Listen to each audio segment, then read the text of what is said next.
A very good morning to all.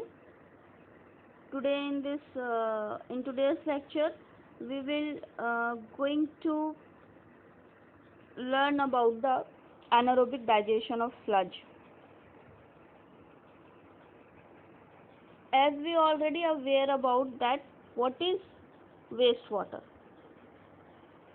मैं ये फिर से इसलिए रिवाइज कर रही हूँ क्योंकि अभी तक हमने एरोबिक की बात कर रहे थे कि ऑक्सीजन की हेल्प से हम डिकम्पोज कर रहे थे ऑर्गेनिक मैटर को, ठीक है। लेकिन अब हम बात करें एनारोबिक को। तो मैं आगे बढ़ने से पहले थोड़ा सा बस ये रिवाइज करना चाह रही हूँ कि हमको पता है वेस्ट वाटर क्या है। वेस्ट वाटर हमारे घरों से, हमारी इंडस्ट्री से जो पानी निकलता है यूज़ किया हुआ, उसको हम वेस्ट वाटर बोलते हैं। उसमें बहुत सारी चीज़ें होती हैं, ऑर्गेनिक, इनऑर्गेनिक, बहुत सारा वेस्ट होता है उसमें, ठीक है। उसको हम बोलते हैं वेस्ट वाटर, ठीक। क्यों ज़रूरी है वेस्ट वाटर का ट्रीटमेंट? ऐसे ही हम फेंक सकते हैं, लेकिन क्यों ज़रूरी है? जब हम फेंकते हैं तो हम बाहर फेंक रहे हैं, हम नेचुरल जगह में फेंक रहे हैं, हम नदी नालों में फेंक रहे हैं। तो जो गंदगी है ऑलरेडी उस वेस्ट वाटर में, अगर हम उस साफ़ पानी में डालेंगे तो वो उसको साफ पानी को भी गंदा कर देगा, जिससे ह्यूमन हेल्थ भी इफेक्ट होगी और नेचुरल रिसोर्स भी इफेक्ट होगा। इसलिए बहुत ज़रूरी है कि हम वाटर को, वेस्ट वाटर को ट्रीटमेंट करके ही उसको हम डिस्पोज करें। ओके, हमें पता है कि हम जब ट्रीटमेंट की बात करते हैं, हम जब ट्रीटमेंट करते हैं तो हम दो प्रकार के मेथड यूज़ करते हैं biologically. It is aerobic, anaerobic. आप सबको पता है एरोबिक होता है फ्री, जहाँ मतलब ऑक्सीजन, फ्री ऑक्सीजन हम यूज़ कर रहे हैं, और एनारोबिक जहाँ पे हम ऑक्सीजन नहीं यूज़ कर रहे हैं। एक और टर्म आता है बीच में, फैकल्टेटिव। फैकल्टेटिव वो बैक्टीरिया है जो ऑक्सीजन होगी तो भी वो डिकम्पोज करेगा वेस्ट को, और ऑक्सीजन नहीं होगी तो भी वो यूज करेगा, डिकम्पोज करेगा किसको? बैक्टीरिया को, ठीक है। अब हम बात कर रहे हैं किसकी? एनारोबिक डाइजेशन की। एनारोबिक डाइजेशन की हम यहाँ पे बात कर रहे हैं, ठीक है। सो जो एनारोबिक प्रोसेस होता है, it is basically involves the decomposition of organic and inorganic matter in the absence of oxygen. Anaerobic processing systems are important for the treatment of sludge and high strength organic waste. Several reactor systems for anaerobic suspended growth treatment process have been developed. Among these, the complete mix anaerobic digestion process is most widely used for the treatment of sewage, ठीक है। So anaerobic digestion is mostly useful for the stabilization of concentrated sludge that are produced on the treatment of industrial sewage. Okay, तो इसमें main जो bacteria है वो क्या होगा? Facultative bacteria, इसको हम यूज करते हैं, ठीक है। ऑक्सीजन नहीं होना चाहिए, पता है, ये तो हम पता है, ऑक्सीजन नहीं होना चाहिए, इट इज़ वेरी इंपॉर्टेंट, ठीक है।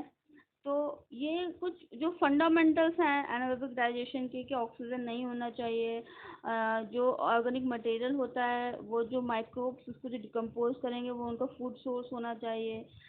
जो माइक्रोब्स हैं वो उसको, जो माइक्रोब्स है कन्वर्ट करते हैं, क्या कन्वर्ट करते हैं? ये जो भी जो पेरेंट प्रोडक्ट होता है उसका जो एंड प्रोडक्ट होता है वो गैस, जैसे मीथेन हो गया, कार्बन डाइऑक्साइड, उसमें वो उसको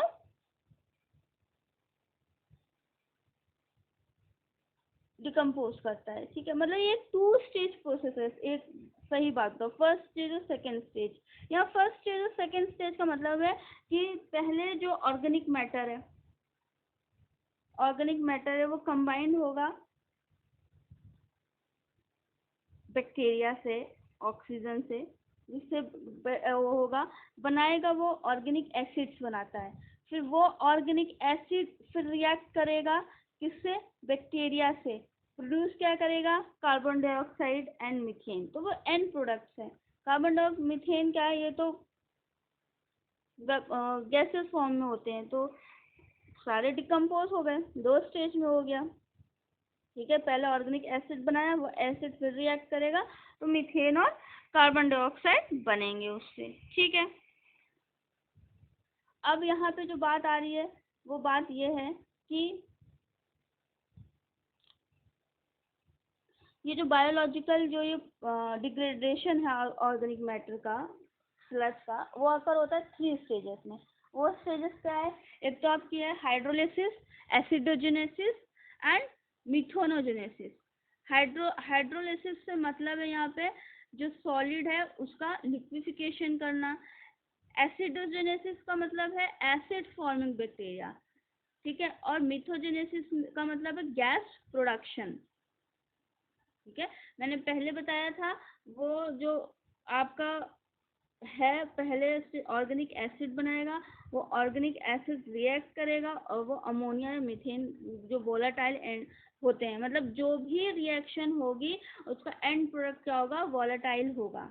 ठीक है, वोलाटाइल होगा तो वो ऐसे डिकम्पोज हो जाता है। तो ये हमारा क्या है, बेसिक्स हैं। आप अगर इसको समझ लेंगे तो आपको कोई दिक्कत नहीं होगी आगे पढ़ने में। हाइड्रोलिसिस का क्या, हम यहाँ पे सीधा सा हाइड्रोलिसिस की बात करते हैं तो in the enzyme catalyst reaction, जहाँ रिएक्शन हो रही है तो उसमें जैसे प्रोटीन हुआ, पॉलीस्क्राइड हुआ, लिपिड हुआ, न्यूक्लिक एसिड हुआ, वो हम उसको किस में डिग्रेड करेंगे? तो लो मॉलिक्यूलर वेट में, जैसे कि अमाइनो एसिड हो गया, फैटी एसिड हो गया, pyrimidines हो गया।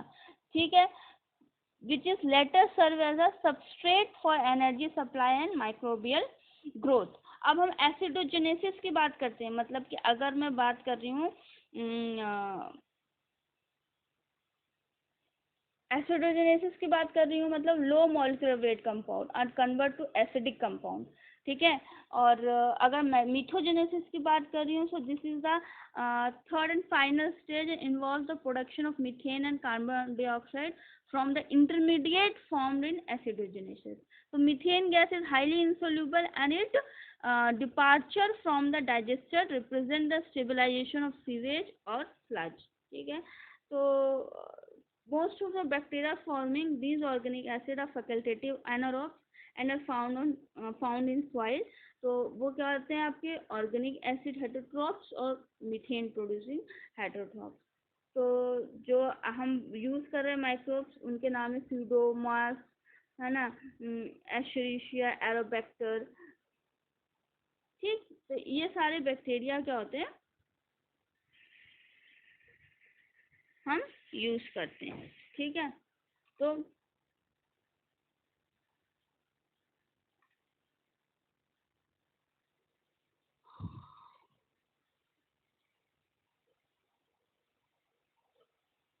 सो दीज आर ऑल्सो जो एसिड फॉर्मिंग बैक्टीरिया होते हैं।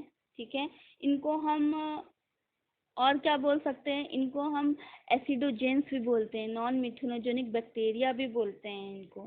ठीक है, तो they bring out the hydrolysis of micro molecule, मतलब जो कार्बोहाइड्रेट होता है उसको हाइड्रोलिसिस मतलब लिक्विड फॉर्म में कन्वर्ट करते हैं, जिसको हम मोनोस्क्राइड बोलते हैं, फिर उसको एसिड में चेंज कर देते हैं। ठीक है, तो जो प्रिंसिपल माइक्रोब्स उसके लिए हैं जेनेरा, वो क्या है, मिथेनोकोकस, मिथेनोबैक्टीरियम एंड मिथेनोस्केरिनम। ठीक है, एसिड फॉर्मिंग बैक्टीरिया, जब हम एसिड फॉर्मिंग बैक्टीरिया की हम बात करते हैं तो ये होता है मिथेनोजेनिक बैक्टीरिया। मिथेनोजेनिक बैक्टीरिया हो गए ये जो मैंने आपको बताया है। ठीक है, एसिडोजेनिक जो बैक्टीरिया हो गए आपको वो भी मैंने आपको बताया कि होता क्या है। ठीक है, so this is all about the anaerobic digestion of sludge fundamentals. हमको पता है इस 3 प्रोसेस में काम करेगा, hydrolysis, methanogenic and acid forming bacteria, ये 3 प्रोसेस में काम करेगा। आपका जो ऑर्गेनिक जो वेस्ट है वो रिएक्ट करेगा जब माइक्रोब से, तो वो ऑर्गेनिक एसिड बनाएगा, फिर से वो ऑर्गेनिक एसिड जो है वो रिएक्ट करेगा बैक्टीरिया से, तो वो वॉलेटाइल प्रोडक्ट बनाएगा। जो एंड प्रोडक्ट है वो वॉलेटाइल्स होते हैं, लाइक मीथेन हो गया, कार्बन डाइऑक्साइड हो गया। तो हम जो कॉम्प्लेक्स जो है जो कॉम्प्लेक्स मटेरियल है उसको वो सिंपल उसमें चेंज करेगा। ठीक, ये हमारा फंडामेंटल्स हैं एनारोबिक डाइजेशन ऑफ स्लज के। नेक्स्ट लेक्चर में हम और फर्दर पढ़ेंगे इस बारे में। Thank you for listening. Have a nice day, stay healthy and